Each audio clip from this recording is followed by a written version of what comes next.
Hello guys, स्वागत है आपका अपने चैनल स्टॉक बम पर।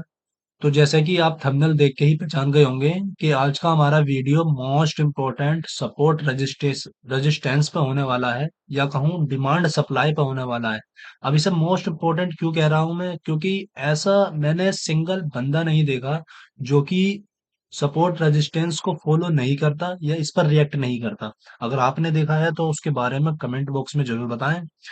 क्योंकि अगर कोई भी बंदा इंडिकेटर यूज करे ना करे, कैंडल स्टिक यूज करे ना करे, बट सपोर्ट रेजिस्टेंस जरूर यूज करता है।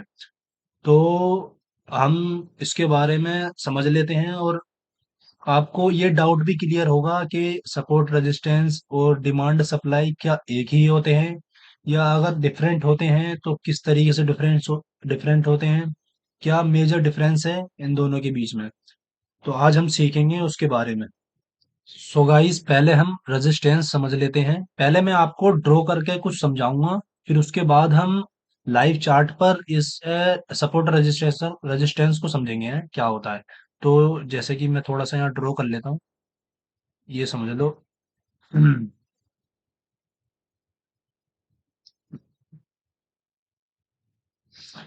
मैं ऐसे ही फिलहाल आपको समझाने के लिए ड्रॉ कर रहा हूँ, तो ऐसा मत समझा कि मार्केट इसी तरीके से चलेगा, डिफरेंट भी हो सकता है।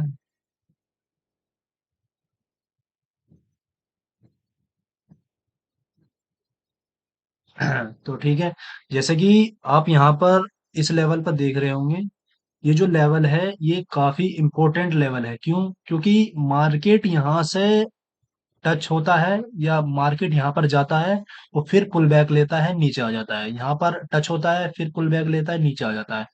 फिर यहाँ टच होता है, पुल बैक लेके नीचे आ जाता है, फिर इसे क्रॉस कर देता है। क्रॉस के टाइम पे हमें क्या करना चाहिए, इसके बारे में भी हम जानेंगे। तो जैसे कि ये 3-4 बार इस चीज को टच करके नीचे आ चुका है, तो इसे हम रेजिस्टेंस कहते हैं।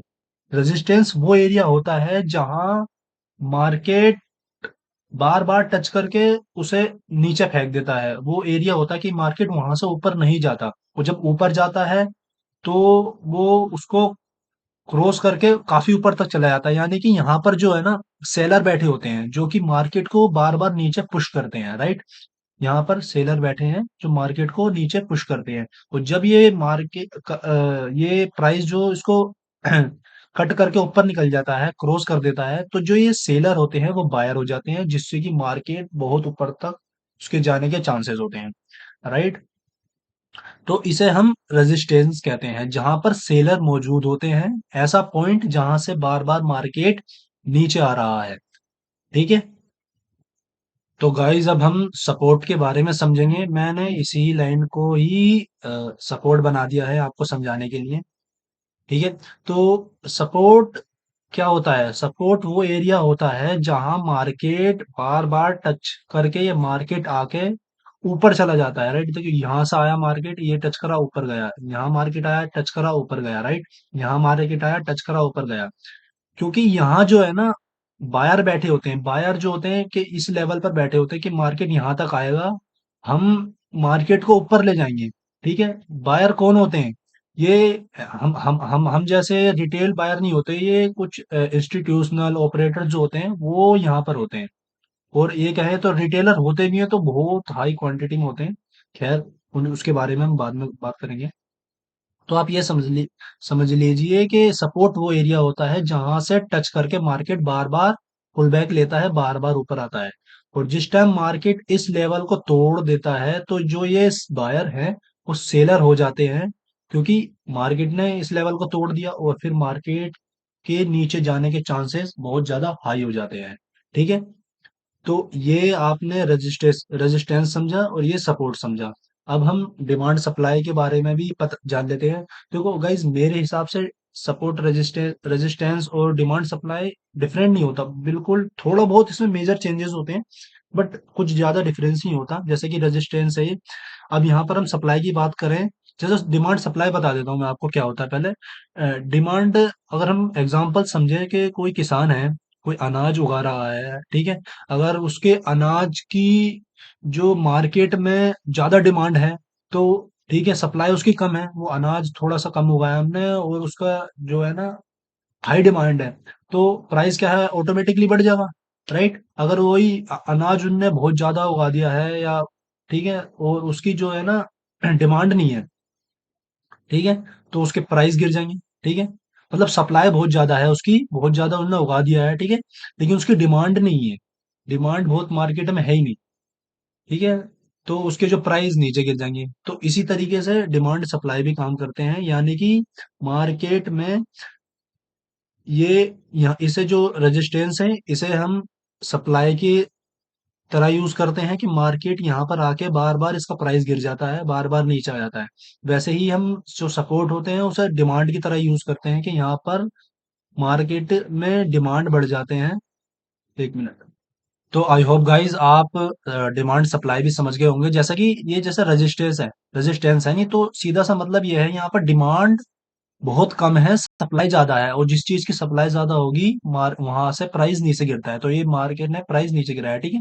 और जहां से डिमांड ज्यादा होगी, जैसे कि ये एरिया है, एक ये एरिया जहां से कि डिमांड ज्यादा होगी, सप्लाई कम होगी, तो वहां से प्राइस ऊपर जाता है, ठीक है। तो डिमांड सप्लाई आप समझ गए होंगे। अब मैं आपको एक ऐसी चीज बताऊंगा, अब आप कहेंगे कि सर ऐसी हमें बात बताओ जो कि हम ऐसी लाइन ड्रॉ करें जिसमें डिमांड सप्लाई भी आ जाए और उसमें रेजिस्टेंस एंड सपोर्ट भी आ जाए, मतलब रेजिस्टेंस और सप्लाई आ जाए और डिमांड और सपोर्ट आ जाए, ठीक है, ऐसी लाइन ड्रॉ करेंगे। देखो सीधा सा ये मतलब है, जो रेजिस्टेंस होता है ना, वो इसकी विक तक कंसीडर करते हैं, जैसे कि हम यहाँ मान लेते हैं ये है, इसको हम यहाँ ले आते हैं, ये जो है हमारा ये विक, ठीक है, इसे कहते हैं हम रेजिस्टेंस। देखो इसे रेजिस्टेंस कहते हैं। अब आप कहेंगे कि भाई ये यहाँ पर थोड़ा सा नीचे आके ही मार्केट नीचे चला गया, तो ऐसा क्यों होता है? ये देखो ये डिमांड सप्लाई की वजह से होता है। देखो जो हम रेजिस्टेंस है हमारा ना, वो हम बॉडी यानी जो नीचे बॉडी की जो ये ओपनिंग बॉडी है और इसके विक विक तक, इसे हम वो कहते हैं रेजिस्टेंस कहते हैं, इसे हम रेजिस्टेंट ड्रॉ कहते हैं, यहाँ से हम रेजिस्टेंट ड्रॉ होता है, ठीक है।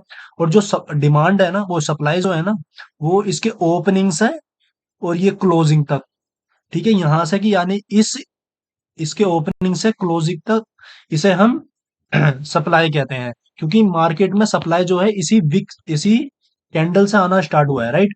तो इस कैंडल को हम वो कहते हैं कि इसकी कैंडल की क्लोजिंग तक हम इसे कहते हैं कि ये सप्लाई जोन है। और इसकी विक जो क्लोजिंग है, सॉरी ओपनिंग है, ओपनिंग से इसकी विक तक, इसे कहते हैं हम resistance. So I hope guys आपको समझ में आ रहा होगा। तो मैं एक ऐसा लेवल ड्रॉ करके दिखाता हूँ आपको जिसमें कि इसके डिमांड भी वही सप्लाई भी आ जाएगा और रेजिस्टेंस भी आ जाएगा, ठीक है। तो मैं आपको ड्रॉ करके दिखाता हूँ, एक मिनट है। जैसे कि हम रेक्टेंगल लेंगे, कभी भी आप सपोर्ट रेजिस्टेंस ड्रॉ करो ना, तो रेक्टेंगल के द्वारा ही ड्रॉ करना, सीधा हॉरिजॉन्टल लाइन मत लेना। जैसे कि हम ये देख लेते हैं, इसके विक से कर देते हैं, विक से लेके इसकी नीचे तक बॉडी तक, इसकी नीचे तक विक का कर लो आप, ठीक है ना, यहाँ तक कर लो, इसके बाद इसे ऐसे ड्रॉ कर लो, ठीक है।